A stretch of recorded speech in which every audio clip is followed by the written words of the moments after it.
There you go, and you see him right away change levels for that takedown.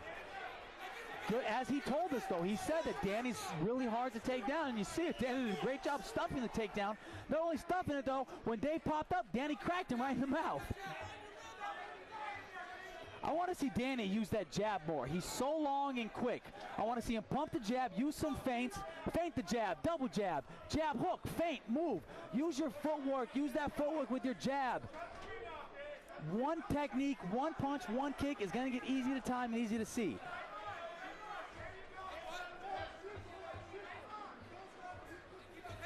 Both fighters kind of slowing down right now, a little low in the action, feeling out. It looks like Danny's really trying to find an opening, really trying to gauge that, find his distance.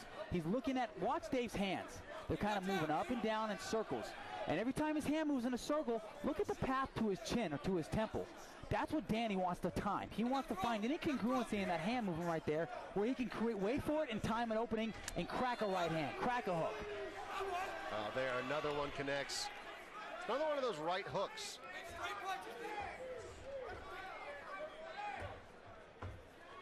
He'll throw that stiff jab, and then instead of throwing it across, it becomes more of a hook, and that's what seems to be getting through. Oh, and Dave answers that time. Danny does a nice job of backing up, remaining calm.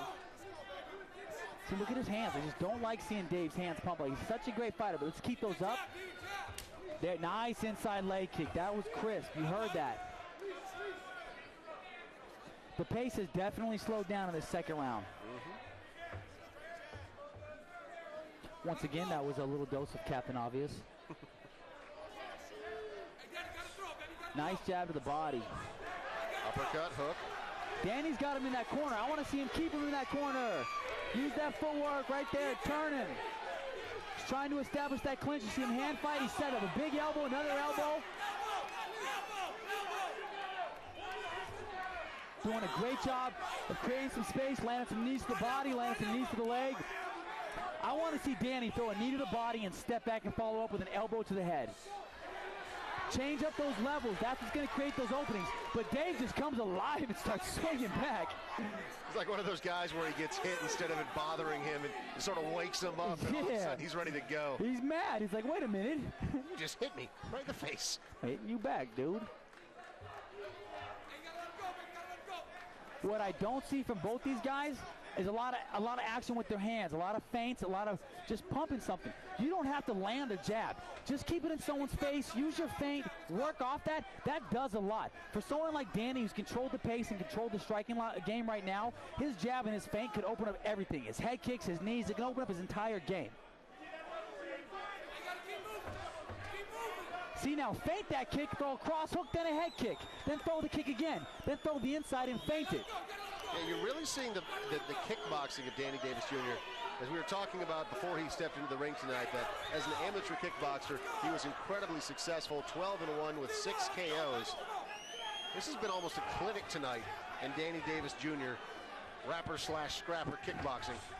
Nice check by Dave, and Dave just looked up at the clock a second ago. See how much time is left. That's never a good sign. Just over the 1 minute and 20 second mark. Just over 120 seconds at this point in round number 1. And it looks like Dave kind of caught Danny a little bit in that exchange, but Danny still, every time they mix it up, seems to be getting the better of it. I want to see Danny start picking that pace up. Inside leg kick there from Danny. Now, if he can keep landing those, it's a question of, does it wear down the ability for Dave to even take that shot and possibly get Danny to the ground?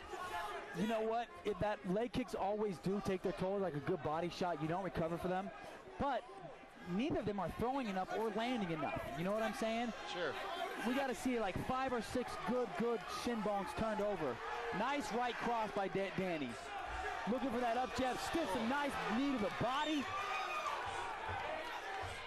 Nice, crisp, long punches from Danny Davis. And again, Dave Hewlett goes down.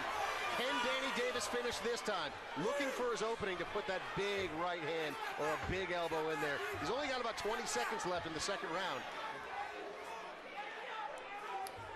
It looks like he may be content to move on to the third.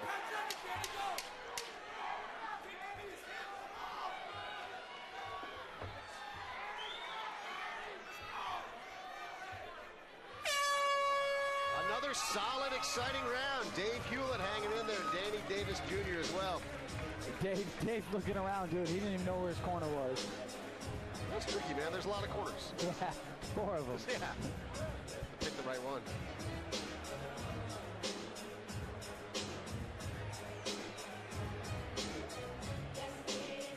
Here we go. Look at this, Danny. Nice stiff jab. There's the cross that landed. Now watch. He's going to leap in and get hit a big hook. Bop. There's the up jab. There's the hook. And the knee to the body. And you can see Dave wince a little bit there as he was walking away. And Danny's corner is telling him, just keep lighting him up. You're doing exactly the right thing.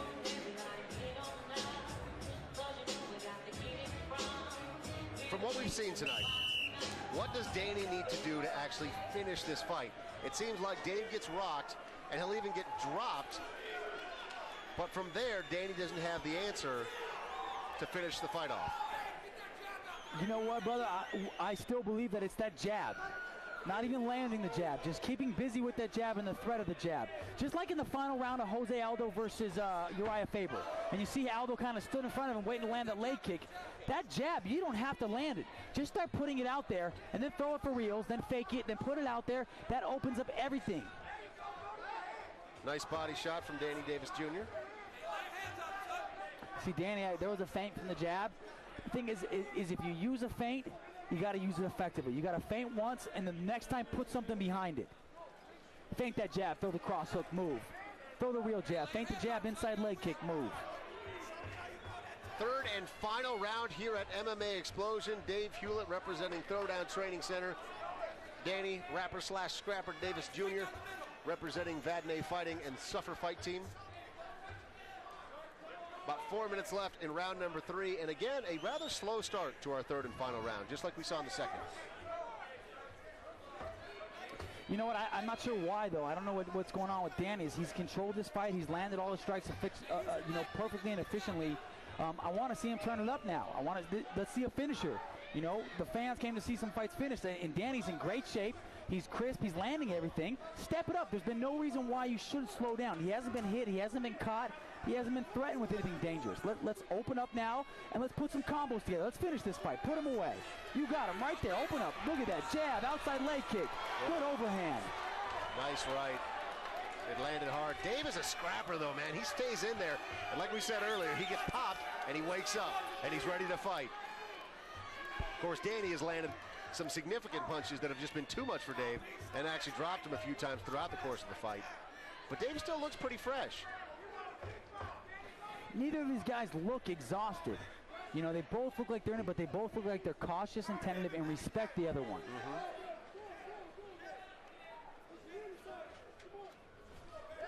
There he goes, nice drop. You know what happened there? He dropped perfectly the single, and he didn't drive. It was like he dropped and he hit a brick wall. It's still great sprawl from Danny. I mean, he's doing just such a good job of avoiding that takedown. Dave's got to be frustrated, almost to the point where he's not even going to try for the shot anymore. Because he's getting cracked every time he's coming up, too. Yeah, dude, that breaks you down. It's very discouraging, you know what I mean? Yeah, well, it's not even close. Yeah. You're not even close to getting the takedown. Danny's kicks have remained very active throughout this entire fight, which I like to see. You know, you see sometimes these amateur kickboxers that they'll come in and they'll look really good at the beginning, throwing a lot of kicks, utilizing those kickboxing strengths, but then as the fight starts to wear on, you get into the third round like this, they slow down because they're getting tired, and throwing kicks takes a lot of energy. But Danny is still throwing them with intention too, and Dave doing the same thing. Yeah, they're both in shape. They're both, we're seeing little bits of skirmishes here and trading. I want to see someone open up. I want to see Danny. I'm just saying, Danny, I love David. He's a great fighter, and he's definitely hanging. But Danny's been controlling this fight, and he's not really taking a lot of damage. I want to see him open up. I want to see the finish now. I want the icing on the cake, Dave. Well, I think we all do. I mean, you know, everyone would like to see a finish, but I got to say, you know, you're in Danny's position, and you're clearly winning the fight. You got 90 seconds left. Why risk it? I don't really call it a risk. I call it, you know, I'm going 20, let's go 30, let's go 40. Let's slowly accelerate until we're just building that pace up. You know what I'm saying? It just seems like Dave is doing such a good job of neutralizing almost a few seconds too late Danny's offensive strikes. You know, Dave is just one step behind what Danny is doing, but Danny doesn't have the opportunity to really fully capitalize because Dave catches up right away whenever he starts landing those big punches. Yeah, absolutely, and that's where the chess game comes. Is that's when you start being aware of how your opponent's countering you, and then you pay attention and you counter off their counter. Nice big head kick there. Dave did a nice job of checking it, covering up, making sure it didn't get through. About 40 seconds left in our third and final round here at MMA Xplosion. In the lovely joint tonight at the Hard Rock Hotel and Casino, certainly a world-class venue. This is a big stage for a lot of these fighters to be on. Packed house here. Dave tried the spinning back kick. When he started spinning, I thought he was going with the back fist, and I saw the opening, but he turned it into a kick. Yeah. You know, sitting ringside, we can always see those great openings. Yes, we can, Joey. Final 10 seconds of our fight. We may actually see one go the distance, and Dave just lighting it up. He caught Danny with one of those punches, but Danny hung in there. Man, wouldn't have that been a turn of events. That's the story of too little, too late. Excellent fight. Danny Davis Jr. and Dave Hewlett going a full 3 rounds, trading punches throughout the entire fight. We just saw Danny with a little expression there where he seemed a little bit frustrated with himself. Really wanted to finish that fight. Taking a look at some of the action here. This is where Dave came in with that big right hand at the end and then caught him with a hook there too. Final 10 seconds just throwing it. Everything he's got, he knew that was his last opportunity to win it before it went to the judges' scorecards. And from our vantage point at least, and we've been wrong before, the judges should probably score this one for Danny Davis Jr. Remained light on his feet throughout the fight. Did a good job of effectively landing punches. Dropped Dave a couple of times. Wasn't able to put the final nail in the coffin, though, and actually finish up the fight. But good job by both fighters. Dave Hewlett, very experienced, respected guy in the MMA community here in Las Vegas. And Danny Davis, man, he is a prospect. He is up and coming fast. If he wins this fight tonight, he will officially move to 4-1. Right now, his record is 3-1. Certainly has a bright future. All right, let's take it up to our ring announcer for the official decision from the judges.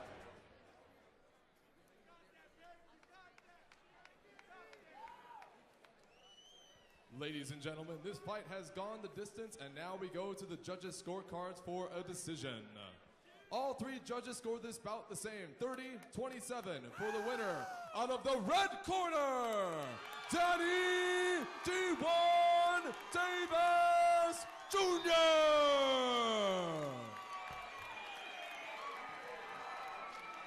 Danny Davis Jr. walking away with a unanimous decision, 30-27 on all the judges' scorecards. Nice performance by Danny. Our very own Joey Varner is standing by with the winner.